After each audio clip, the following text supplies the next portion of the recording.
अस्सलाम वालेकुम dear friends. हमने कैलकुलस को स्टडी करना है, तो आज उसका हम इंट्रोडक्टरी लेक्चर देते हैं कि असल में कैलकुलस है क्या। तो देखें जी, कैलकुलस के इंट्रोडक्शन में हम यही कहेंगे कि भाई कैलकुलस जो है वो हमारी इंजीनियरिंग की, टेक्नोलॉजी की और मॉडर्न साइंस की बेस है। इसमें हम साइंस के बहुत से एस्पेक्ट्स को स्टडी करते हैं, बहुत सी ब्रांचेस जो हैं वो कैलकुलस से रिलेटेड होती हैं। तो हम उन चीज़ों को थोड़ा सा स्टडी करेंगे और फिर हम थोड़ा बहुत देखेंगे कि डेरिवेटिव क्या होता है और इंटीग्रल क्या होता है। तो इन डेरिवेटिव और इंटीग्रल को मैं कम्प्लीटली डिस्क्राइब नहीं करूँगा, क्योंकि वो मैं फिर आइंदा किसी लेक्चर में बता दूँगा कि वो कम्प्लीटली उनको डिस्क्राइब कर दूँगा। तो आज हम देखते हैं कैलकुलस क्या है। कैलकुलस कहते हैं जी the study of continuous change. Calculus में हम क्या स्टडी करते हैं? कंटिन्यूस हम इसमें कंटिन्यूस चेंज को स्टडी करते हैं। ठीक है, कंटिन्यूस चेंज को हम इसमें स्टडी करेंगे।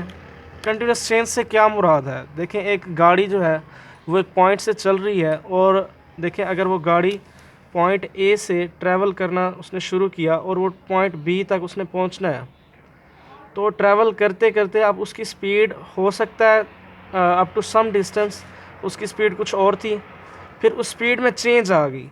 यानी ये अगर पॉइंट हम ए स्मॉल ए कंसिडर कर रहे हैं, तो फिर अगर हम थोड़ी देर बाद आगे उसको देखेंगे कुछ डिस्टेंस के बाद स्मॉल बी तक, तो उस पॉइंट पे स्मॉल बी पे उसकी चेंज उसमें उसकी स्पीड में चेंज आ जाएगी। वो वेलोसिटी वो पिछले वाली नहीं होगी, उसमें चेंज आई होगी। तो ये कंटिन्यूस चेंज है। जैसे जैसे वो गाड़ी बी पॉइंट तक पहुंचेगी, उसके जो रेट है वेलोसिटी का, उसमें चेंज आता रहेगा। हम इसको स्टडी करते हैं कैलकुलस में। ये तो मैंने एग्जांपल दिया, इस तरह की बहुत सारी मिसालें हैं। एस्ट्रोनॉमी में हैं, वो अपना स्पोर्ट्स में है, इस तरह बहुत सारी मिसालें हैं कैलकुलस की, जिसमें हम कंटिन्यूस चेंज को स्टडी करते हैं। फिर है जी main aspects of calculus. Calculus के मेन एस्पेक्ट्स क्या हैं? वो दो मेन एस्पेक्ट्स जो इसके हैं वो हैं डेरिवेटिव, इंटीग्रल, लिमिट्स और फंक्शंस। अच्छा, फिर अब डेरिवेटिव और इंटीग्रल क्या हैं? तो डेरिवेटिव और इंटीग्रल जो है ये बैकबोन है कैलकुलस की। डेरिवेटिव के समझने के लिए आप कंसीडर करें कि आपके पास कोई भी कर्व है और उस पर आप टेंजेंट गिराना चाहते हैं। असल में ये भी डेरिवेटिव भी जो है वो कैलकुलस था, वो स्टडी ऑफ कंटिन्यूस चेंज। अब डेरिवेटिव होता है रेट ऑफ चेंज। ठीक है, जिस तरह वो गाड़ी सफ़र कर रही है, तो वो उसकी डिस्प्लेसमेंट में देखें चेंज आ रहा है। पहले अगर उसने बिलफर्ज यहाँ तक जो है कुछ डिस्टेंस कवर किया, बिलफर्ज 5 किलोमीटर, उसने बी पर पहुँचते वो 20 किलोमीटर तय कर चुकी है, तो वो डिस्प्लेसमेंट कवर कर चुकी है। वो टाइम के हिसाब से जो उसकी डिस्प्लेसमेंट में चेंज आ रहा था, यानी वो यूँ समझ लें कि डिस्प्लेसमेंट जो है चेंज आ रहा था डिस्प्लेसमेंट में विद रिस्पेक्ट टू टाइम। जो टाइम के हिसाब से चेंज आ रहा था उसको हम कहते थे वेलोसिटी। तो ये रेट ऑफ चेंज था किस में? डिस्प्लेसमेंट में विद रिस्पेक्ट टू टाइम। इसी तरह हम बहुत सारे जो है एस्पेक्ट्स ले सकते हैं। जिस तरह अभी मैंने विद रिस्पेक्ट टू टाइम लिया है, हम कोई भी वेरिएबल उसमें यूज़ कर सकते हैं। तो वो बेसिकली रेट ऑफ चेंज को रिप्रेजेंट करता है डेरिवेटिव। और मेन इसकी रिप्रेजेंटेशन ये है कि ये किसी भी कर्व पर जो हमारा पॉइंट एक्स होगा, उस पॉइंट पर बनने वाले टेंजेंट की स्लोप बताएगा। अगर स्लोप हमारे पास टेंजेंट की होगी, तो फिर हम मैथमेटिक्स के ज़रिए हम उस टेंजेंट को ड्रा कर सकते हैं, उस टेंजेंट को फाइंड कर सकते हैं। तो ये बहुत ही सिंपल मेथड है कि आप किसी कर्व के ऊपर एक्स की वैल्यू पर उसका अगर डेरिवेटिव ले लेते हैं, तो वो आपको टेंजेंट की स्लोप बताएगा उस पॉइंट पर। ठीक है, तो ये मैंने कर्व बताई। लेट्स सपोज कि ये कर्व थी हमारी फर्स्ट क्वाड्रेंट में, जिस तरह मैंने बनाई हुई है। इस पॉइंट पर हम इसका जो है टेंजेंट गिराना चाहते थे, तो हमें पहले ये पता होना चाहिए कि इस पॉइंट पर वो जो बनने वाला टेंजेंट है उसकी स्लोप क्या होगी। स्लोप के बाद हम फिर पॉइंट स्लोप फॉर्म लगा के उस टेंजेंट को फाइंड कर सकते हैं। तो इसके लिए हम स्लोप के लिए क्या करेंगे? इसी कर्व का, बिलफर्ज ये कोई भी कर्व है किसी फंक्शन को फॉलो कर रही है, अगर मान लेते हैं कि ये बिलफर्ज x raise to power n को फॉलो कर रही है, ये कर्व, ठीक है, ये इस फंक्शन को फॉलो कर रही है, इसका फंक्शन ये है, तो फिर हम इसका डेरिवेटिव लेंगे, जो कुछ भी आएगा डेरिवेटिव लेके उसमें x की वैल्यू पुट करेंगे जो यहाँ पे बन रही थी। इस पॉइंट पे x की वैल्यू क्या थी? मैंने इधर वैसे सपोज किया हुआ कि चले 5 थी, तो जो भी पॉइंट उसकी वैल्यू आएगी हम वो उसमें पुट करके डेरिवेटिव में, तो हम स्लोप उसका फाइंड कर लेंगे और इस तरह हमें टेंजेंट पता चल जाएगा। अब इसके बाद ये तो हो गया जी डेरिवेटिव। इंटीग्रल क्या है? इंटीग्रल कहते हैं किसी चीज़ को सम अप करना। बेसिकली देखिए आपके पास बहुत सारी चीज़ें बिखेर दी गई हैं, तो आप उनको सम अप कर रहे हो, इकट्ठा कर रहे हो, तो ये इंटीग्रल का काम होता है। शुरू शुरू में ये होता था कि लोग स्क्वायर, रेक्टेंगल और जिस तरह आप समझ लें कि सर्कल्स वगैरह, उनके वो लोग एरियाज़ जो थे वो फाइंड कर लेते थे इजीली। लेकिन बाद में ये हुआ कि कर्व्स के अंदर, जिस तरह आप देखें कर्व बन रही है, ये वाली ये मैंने रिप्रेजेंट की हुई है ब्लैक पॉइंटर से, तो इस पॉइंटर को देखें, इसके नीचे जो एरिया बन रहा है ये हम एरिया फाइंड नहीं कर सकते। जो पहले उनके पास मेथड नहीं थे, वो पहले इस चीज़ को फाइंड नहीं कर सकते थे। फिर लोगों ने कुछ कंसेप्ट दिए और ये बेस बना हमारे इंटीग्रल कैलकुलस की कि हम किसी भी कर्व के नीचे एरिया कैसे फाइंड कर सकते हैं। तो इंटीग्रल बेसिकली क्या है कि एरिया अंडर द कर्व, आपको कर्व के नीचे का एरिया बताएगा, एग्जैक्ट एरिया बताएगा आपको इंटीग्रल, ठीक है। तो अब देखें, अब ये कर्व थी, एक छोटी सी मिसाल दे देता हूँ मैं आपको।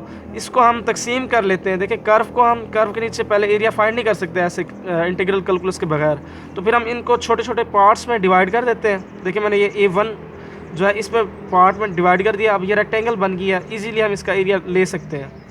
अब दूसरी भी A2, इस तरह मैनी रेक्टेंगल्स बना के आप उनका एरिया लेके उनको जब सम अप करेंगे तो आपके पास टोटल एरिया आएगा। लेकिन ये एग्जैक्ट एरिया नहीं होगा। उसकी वजह ये है कि ये जो पार्ट्स थे ऊपर, कर्व के ऊपर जो मैंने पार्ट्स बनाए हैं, मैंने उसको रेक्टेंगल कंप्लीट करने के लिए, ये तो हमारे एरिया में एरिया से एक्सक्लूडेड थे, वो उसमें शामिल ही नहीं थे, तो ये एग्जैक्ट एरिया इससे नहीं मिलेगा। फिर जो है इंटीग्रल कैलकुलस इजाद हुआ और उसने फिर हमें कर्व के नीचे एरिया बताना शुरू कर दिया। तो ये बेसिकली एरिया के लिए यूज़ होता है, ठीक है। अब हम पढ़ते हैं कि हम वाई डू वी स्टडी कैलकुलस, कि हम कैलकुलस पढ़ क्यों रहे हैं, या कैलकुलस की एप्लीकेशंस क्या हैं, कहाँ कहाँ इसका इस्तेमाल होता है। इसका देखें जी, इस्तेमाल बहुत सी फील्ड्स में होता है, साइंस की हर फील्ड में इसका इस्तेमाल होता है। लेकिन जो मेन यूजेस है ना, वो शायद मुझसे भी कुछ रह गए हों, तो मैंने जो कोशिश किया कि आपको कवर कर दूं जितने भी मेन उसके एप्लीकेशंस हैं। ये इंट्रोडक्टरी लेक्चर है, इसमें आपने ये नहीं फ़िक्र करनी कि भाई मुझे तो इंटीग्रल के बारे में ज़्यादा समझ नहीं आई, ये इंटीग्रल होता क्या है, एक्सप्लेनेशन उसकी डेरिवेटिव की। तो मैंने बस आपको जस्ट एक टच दी है कि आप किस तरह कैलकुलस को ना, आप कैलकुलस के मुतालिक आप मोटिवेशन ले सकते हो। इसकी एप्लीकेशन है जी आर्किटेक्चर में इसकी एप्लीकेशंस कहाँ पर पाई जाती हैं। देखें जब डिज़ाइंस बनाए जाते हैं बिल्डिंग्स के, तो उसमें अक्सर देखें बहुत सारे डिज़ाइंस किसी कर्व को फॉलो कर रहे होते हैं। किसी कर्व को जब वो फॉलो करेंगे तो उस कर्व को स्टडी करने के लिए हमें कैलकुलस काम आएगा, ठीक है। तो फिर हम उसके डिज़ाइन, इस तरह ब्रिजेस के डिज़ाइन हो गए, वो भी किसी ना किसी कर्व को, अक्सर जो है पैराबोला मेनली जो मेरे जहन में है उसी को फॉलो करते हैं अक्सर डिज़ाइंस। तो वो उसको स्टडी करने के लिए हम कैलकुलस का सहारा लेना पड़ता है। इसके अलावा जी एस्ट्रोनॉमी में कैलकुलस का ये यूज़ है कि जो आपके पास